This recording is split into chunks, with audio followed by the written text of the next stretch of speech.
Good morning. Happy Monday. I have Neuro Coffee in hand and it is perfect. All right.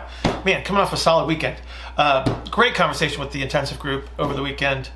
So that was really, really fun. We had some new people coming into that call that came off of the intensive 20, which was a week ago or so. So again, great time. But now a very busy Monday. So we're going to dig straight into today's Q&A. This with Alec. Alec works with some people that are concerned with aesthetics. It seems to be of late that the gluteus maximus is drawing a great deal of attention for a lot of folks. Actually, for the last few years, probably.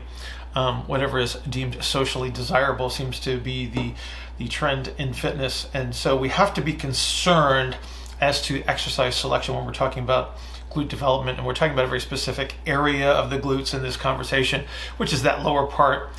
So we'll see that derived embryologically. It's actually a separate muscle. And so we do have multiple behaviors in the gluteus maximus. So we can't just call gluteus maximus a single muscle. We shouldn't anyway, and that's why we derive this representation of multiple levels of compressive strategies when we talk about the posterior aspect of the pelvis, and this is one of them. So this is the posterior lower aspect of the gluteus maximus. If you want to get really technical, you'll see it referred to as coxogeofemoralis. You'll see it referred to as coxifemoralis. You'll see it referred to as femorocoxageus. Regardless, it is that lower part. There are activities which will produce a great deal of muscle activity there, but we also have to be concerned with the secondary consequences, and that's primarily what this conversation is about. Because I think that some of the exercises of choice are obvious. We do mention some other recommendations in the call, and in some ways to offset some of the negative secondary consequences. Because again, too much posterior lower compressive strategy, we're going to definitely lose some of the relative motions that might be desirable. Our ability to put pressure straight into the ground without any anterior orientation, which would be a compensatory IR strategy, may be compromised. So we always have to be aware of these things. So thank you, Alec. Great question. Probably going to help a lot of people here, because a lot of people are kind of chasing this same thing without the understanding that, okay, you might be driving yourself into a compensatory strategy that does have a lot of negative secondary consequences. Everybody have an outstanding Monday, and I'll see you tomorrow. Yeah, I have a question. I was wondering, I remember your comment that when we started opening bodies to figure out why the way it was done within, we did it with our elbows and wooden spoon or something like that. That is correct. And then the two, in a manner that is proportionate to the precision of the technology, we came up with the names and the pieces, right? Unfortunately, yes. So there we have three glutes who each have a few function each, but they are different muscle, right? Okay, so could we dive in a bit on that, and in particular, like, I want to make this interesting for myself, but the reason why I'm asking is because I have a good friend who wants to know how to get a bit more mass right where the glute and the hamstring are having kind of a superimposition. They're trying to get to delay the part where it's obviously not the glute anymore and just the hamstring. The coccinea femoralis? I think we need to go in that direction. Yes. So the lower part of glute max that attaches to the femur. Yes. Okay. Sprint. And let's say that is someone with whom ground contact at high speed would probably a very intense gamble for like joint health. Okay, fair. Which is not, I mean, I'm just talking of someone who she can do a bit of like upright jumps, but running very fast is like going to be like understood. Too much mass involved. Well, but think about this. So think about the ground contact that we're talking about and the propulsive phase that it would be required, right? So you think about that position. Yeah. At ground contact. So it's the position that would recruit that area to the greatest degree. Would you? So I put her on the mechanical treadmill. One foot is not on the spar that spin, and she just spins the stuff but you don't, really fast. You don't have to. I was using sprinting as a representation Okay, of okay, a yeah, lot of muscle activity there. So you just need to produce the position and then the high degree of muscle activity under the circumstance. Okay. Now, so when you're talking about muscle mass, okay, muscle mass, that's going to require a decent load. So if you're not going to do it at a high rate, you're going to need a decent load to produce the stiffness in the connective tissues, and then you're going to have to change joint position under load to create the demand on the muscle, right? Yeah. And Yeah. so that's going to be anything that bends the hip and straightens the hip under load at the very end range there. Yeah. With more, yeah. Hang on, boss. Hang on. Let's talk about the negative secondary consequences. Yes. Okay. So there are very popular exercises where people will apply load in this position. Yeah. And they will tend to use a bilateral symmetrical activity. Yeah. The concern that you get there is that you will have an adaptation that will promote the ER orientations that we always talk about. Yeah. So like a split stance kettlebell swing might be a bit smarter then. Well, it's a shorter impulse.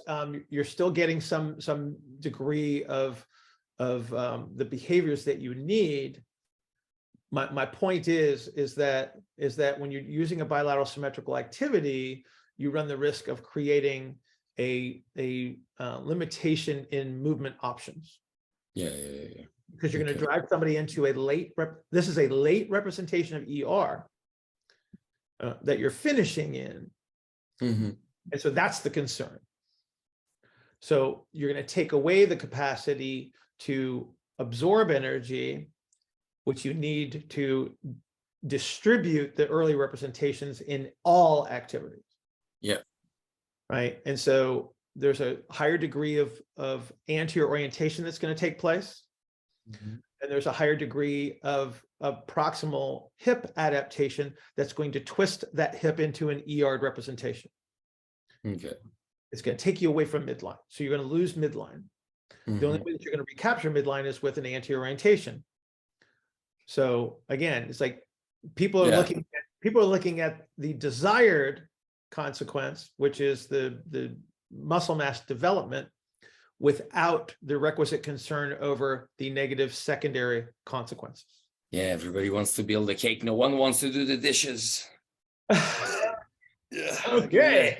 That's okay. Yeah. No, that's a new one. I will write that down and I will steal that from you. Is that okay? Yeah, that's perfect. Yes. Perfect. But you understand what I'm saying, though, right? Yeah. But that person is going to be she's a dishes doing right. Doer. Whatever. One of the ways to negate an element of the negative secondary consequences is to apply this position unilaterally.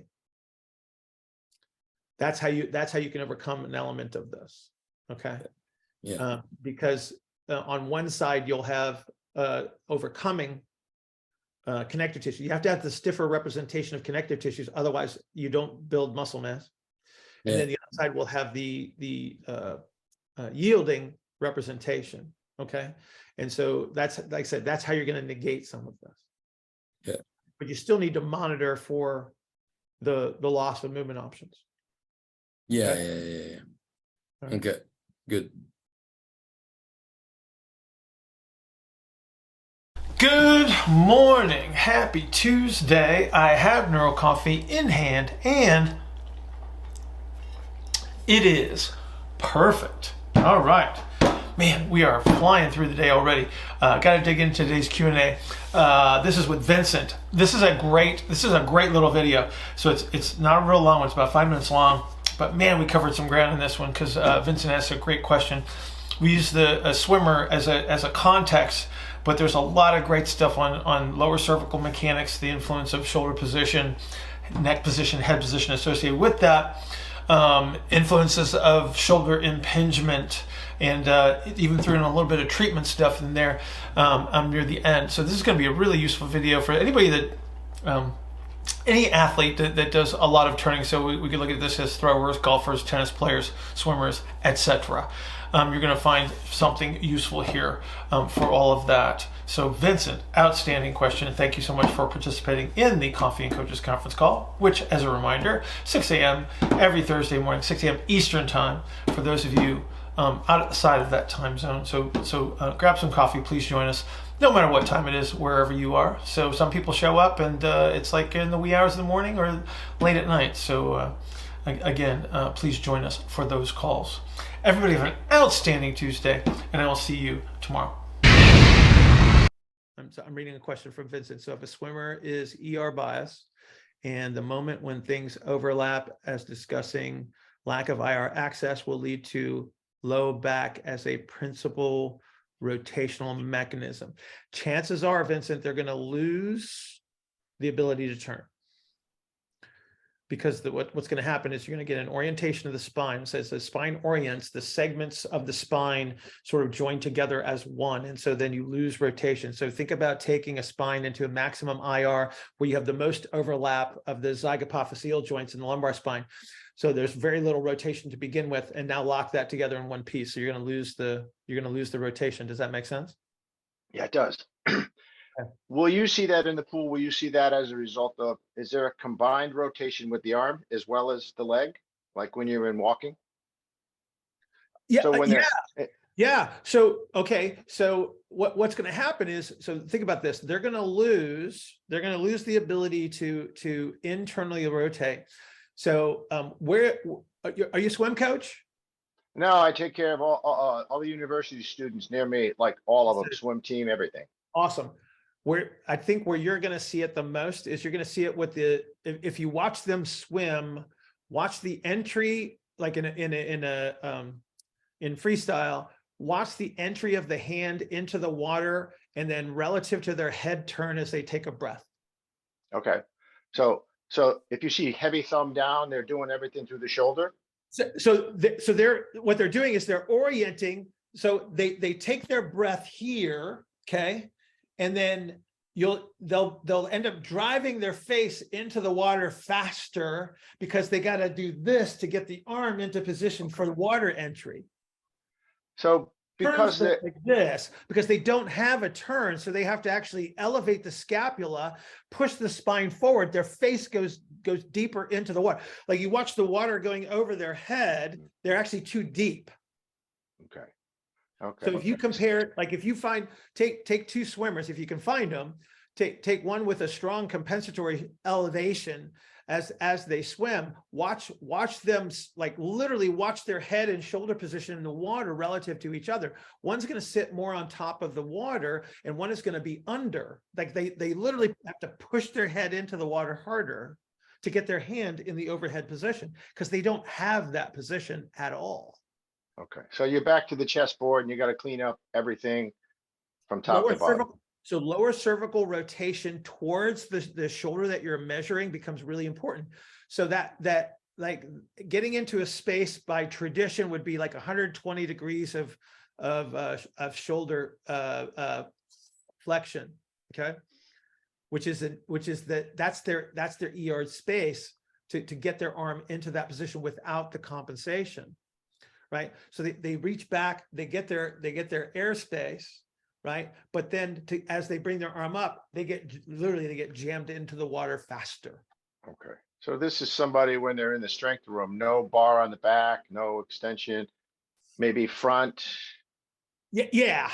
Yes. Yeah. Yes. Like take away that additional compressive load. Okay. Yeah. Yeah, they're like your double kettlebell front squatters. They're your barbell front squatters. Okay, so you keep that DR space, maintain the DR space because they got to turn their head. See, that's underappreciated in a swimmer, especially like your impingers. Yeah. Right? Okay, so your impingers, posterior lower compressive strategy from the get-go, because you know they're going to have it because they're swimmers, right? That's why they're swimmer's shoulder. It's not swimmer's shoulder, it's swimmer's posterior lower compression is what it is, right? You get them that space, and then you get the lower cervical rotation toward, and their shoulder's going to be fine. Okay. So a little hands-on, maybe some manip, change of the strength training, and then check the whole system out. Don't manip the affected side into IR in the lower cervical. You know that little that one that everybody likes right at the cervical thoracic junction? Yeah. Do it on the Yeah. opposite side. Side. Yeah. Do it on the opposite side to create the expansion on the side that you're trying to access the overhead. Okay, that makes sense. Yeah. Yeah, it Okay, does. cool. Like you see, Yeah, you yeah, see yeah, the turn, right? yeah, absolutely. All right, cool. Thank you.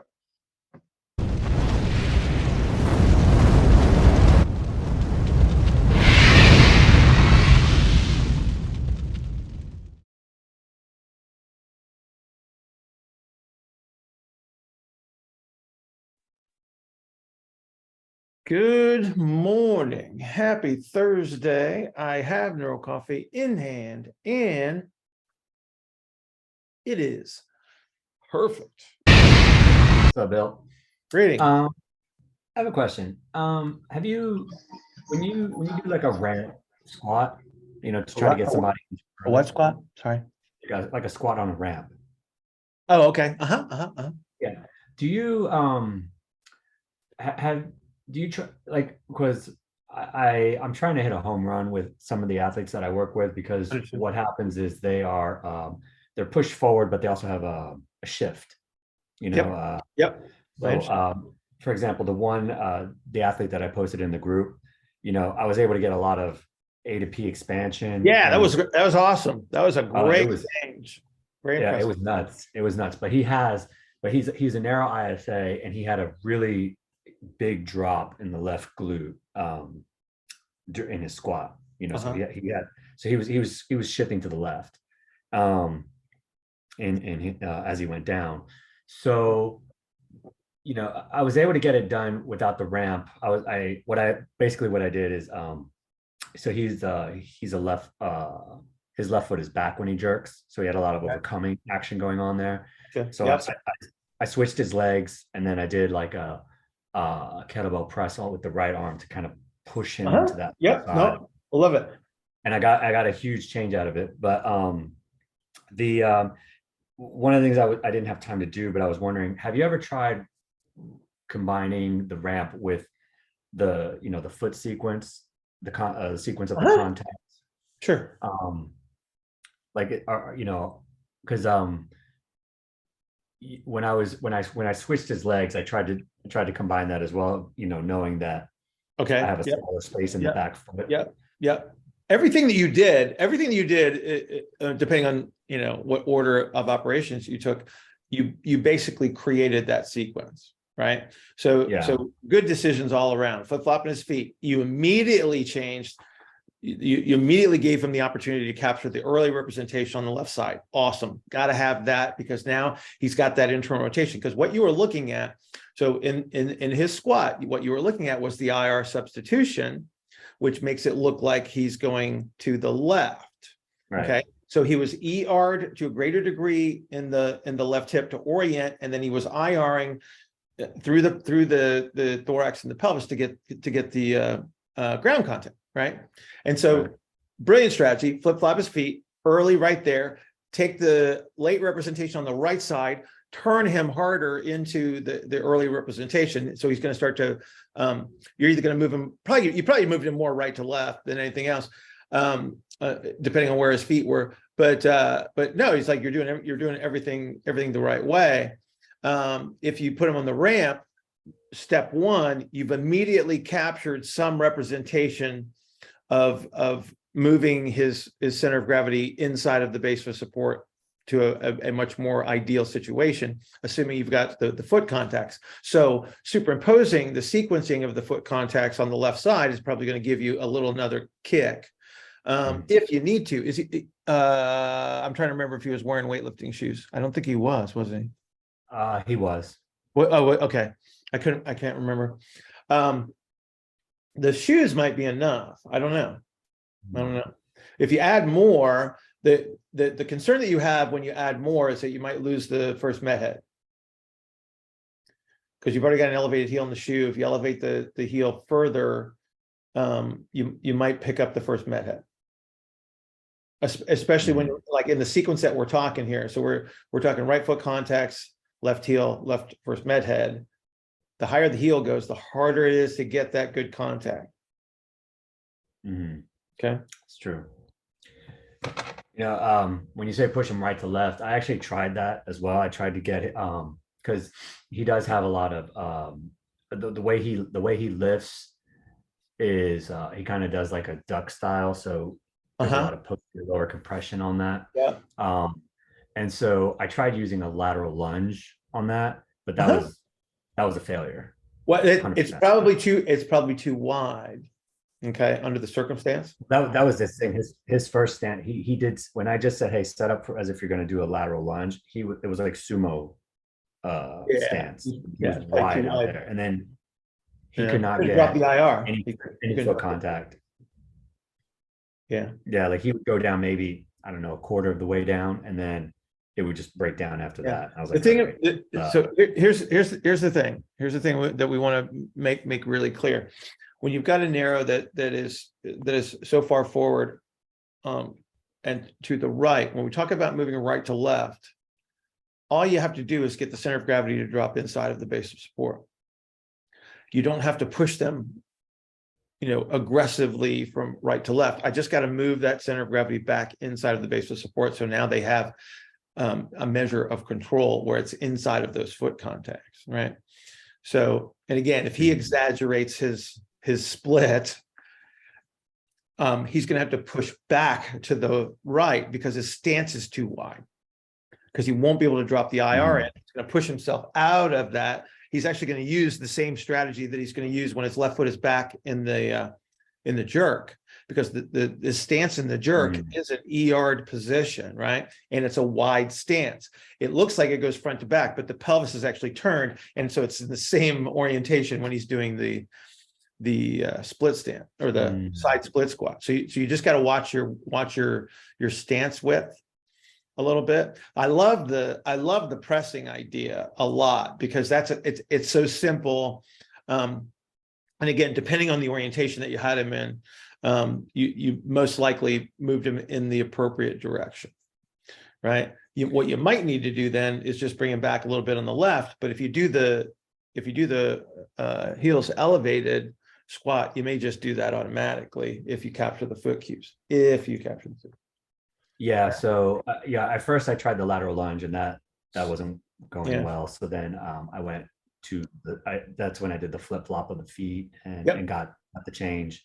Awesome. But that was really impressive. It was really good. I mean that, and you made him a better lifter. See, that's the cool thing. It's like, not only does it look pretty, you just made him a better lifter, because you could see the change in depth. Oh yeah, no, he said he felt he had to be so much stronger coming out of the bottom, because he wasn't bottoming out, right, with orientation. Well, that was his issue, was that he would dampen at the bottom. He wouldn't get any sort of rebound, and then exactly he always had some weak out of the bottom. He would have to kind of do like a good morning to stand up. And and now he's got pressure. He's got pressure, man. He's pushing up from the bottom. So that was beautiful. Cool. Yeah. Okay. All right. Cool. Thank you.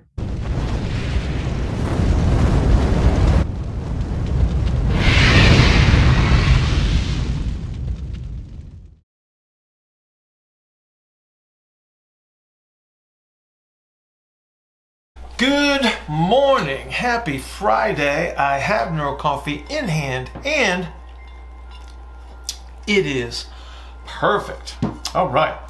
Man, like, we got holidays coming up here in the United States, and still got a very busy Friday going on. So we're going to dig straight into today's Q&A. This is with Paul. Paul asked a great question. It's a pelvis question. So we talked a little bit about pelvic outlet, but more specifically, we started to narrow down some anatomy, and it gave us an opportunity to look at things a little bit differently. So some of the ways that things have been branded in regards to anatomy, as I'm fond of saying, based on dead guy anatomy, which is actually inaccurate as to how we move dynamically. So if we branded a muscle, we actually talked about obturator internus in this video. If we branded this as an external rotator, we would miss out on a great deal of what this muscle actually does. And we get into some aspects of how we're managing pressures. We get into pelvic shape change, and then we actually get into hip range of motion as well. So this is going to be a really useful question to expand your perspective on what we can look for in the anatomical changes and the shape changes. And this is why I tend to talk funny about certain things, and I'm very particular about certain things, because what we want to be is coherent in our representations. And this is one of these questions that's going to lead us in a direction that's going to sort of open your mind a little bit to what is actually possible, what is actually happening during some of these movements. So Paul, this is an outstanding question. Truly appreciate you. Glad you're feeling better as well, young man. And so we'll just throw that in there since it's the holidays. Everybody have an outstanding weekend. Enjoy your holiday, and I will see you next week. So this is a pelvic floor question, touching on some of the stuff we were talking about a couple weeks back. So I was asking you about the anterior outlet being a concentric anchor for change to occur at the posterior outlet during nutation. And so now, as I've just been looking at all the musculature at the outlet, just wanted to ask about obturator internus first, specifically, because you and I were talking about pubicoccygeus, iliococcygeus, and how they share some attachment sites with obturator internus. And so I know obturator internus is an external rotator, but it's also, kind of anterior to the, well, part of it is, it looks like, well, yeah, it's pretty much anterior to the sacrum or the coccyx. So I was just curious if you still consider obturator internus to be part of like the pelvic floor. I know you said you use pelvic outlet. It's attached directly to it, right? There's the arcuate ligament that attaches iliococcygeus directly to it, right? This is one of the reasons why so here's the dealio with the obturator, okay? It's been branded an external rotator, and that's dead guy anatomy, okay? So we got to be really careful with that. All right. So are you staring at the anatomy by any chance? Yes, I am. Awesome. Do you see the fact that the obturator wraps around the ischium? Yeah. Okay. Can you appreciate the fact that if I make that bend around the bone a muscle attachment, that I can turn obturator into two different muscles? Yeah. One on the inside, hang on, one on the inside of the pelvis, and then one on the outside that goes to the trochanter. Can you appreciate that fact? Oh, I see. Yeah. Okay. Can you appreciate the fact that if we play tug of war with that bone in the middle of those two muscles, that I could turn it in either direction? Mm-hmm. So calling obturator internus an external rotator is a very weak representation of what this muscle is actually capable of doing. I was going to ask about that because I figured if you pull on femur, it'll ER the femur, but if you pulled on the pelvis, it's going to open that space, that outlet. Now who's the smartest guy in the room? So think about this for a second, Paul. Think about this. Look at, are you looking at obturator in isolation? No, but I can. Okay, isolate it on the pelvis. Make sure you have the pelvis, the femur, and then the obturator, okay? Okay, let's see. Shoot. Got it? Let me see. Okay, got it. Look how massive it is on the inside of the pelvis. Mm-hmm. Do you think that's a big deal? It must be. It's got to be a reason. Well, hang on a second. Well, think about this for a second, boss. So, what is it covering on the inside? What do they call that hole there? The obturator hole. It's they call holes foramen, right? Yeah, it's just the obturator hole. Okay. I can't wait for that one to get around the internet. That's going to sound like really, really interesting. Okay, but here, so all right, so that hole has a membrane across it. Okay, the obturator attaches to the bone around it, attaches to the membrane, and then attaches to the inside of the pelvis. Okay, why is that hole so important? Why is that membrane so important? Why is that muscle now so important? What would happen if there was nothing covering that hole and I take a deep breath in? Oh, some pressure leakage. It's like stuff would go spitting out of the front of my pelvis, and that would not be a pleasant sensation, most likely, and I would probably not be able to stand up under any circumstance. Can you understand what that hole is for now? Yeah. How old are you, Paul? Just turned 30. Okay. Back in the olden days, before you were born, we had radios. Okay. And Marianne's laughing because she understands. So there's a tuning knob on the radio. And then there was another knob that was right next to it, and it said fine tuning. Okay. So you try to find your radio station, you get really, really close, and then you get on the fine tuner, and it would make smaller incremental adjustments so you could tune in your radio station if your antenna was big enough. Okay. All right. So think about the pressure management that's going on inside of the pelvis to create the right shapes. Mm-hmm. And now think about the big hole at the bottom, and then think about the two little holes in the front. So I have pressure management, and then I have fine tuners. Mm. Mm. You see it? I see it. After we get off the call, or if you can do it really, really quickly, I want you to look at the eardrum and the tensor tympani. So the tensor tympani is the muscle that's attached to the eardrum that manages the tension in the eardrum.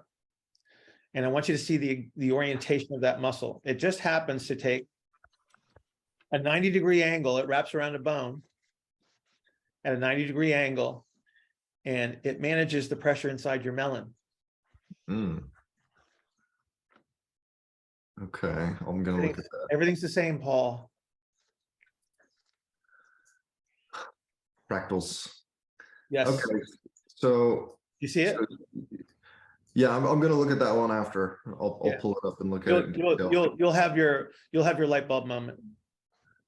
So you would consider, so let's just walk through that. You take an inhale. Noontime. You take an inhale, and let's see, the obturator is going to be concentrically orienting.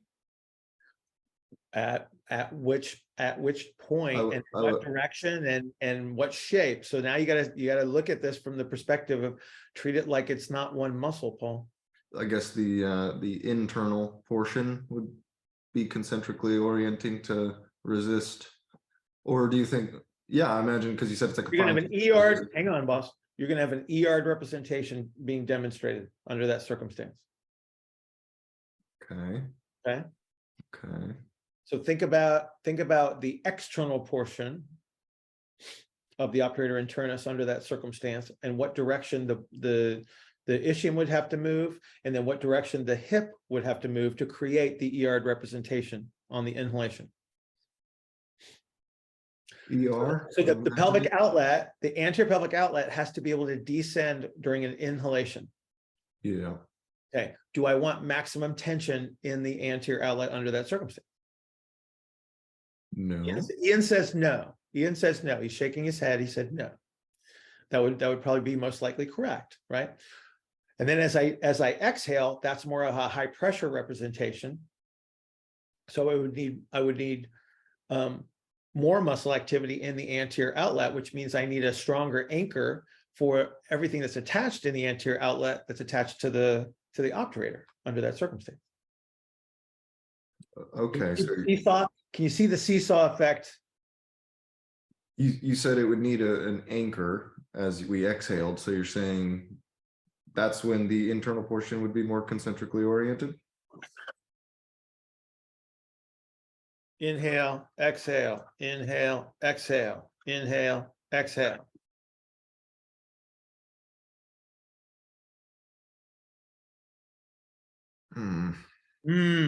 It's not as simple as you think there, boss. It's not an off-on switch. I know. Okay? It's not an off and on switch. Okay? You have So it's going to. you have a fulcrum. It's not a fulcrum, but it's like a fulcrum. as the muscle bends around the ischium. Okay, so it's going, okay. Well, I got to do this, Paul. Gotcha. I get it. It just clicked. It just happened. Okay. That motion, that's what did it for me.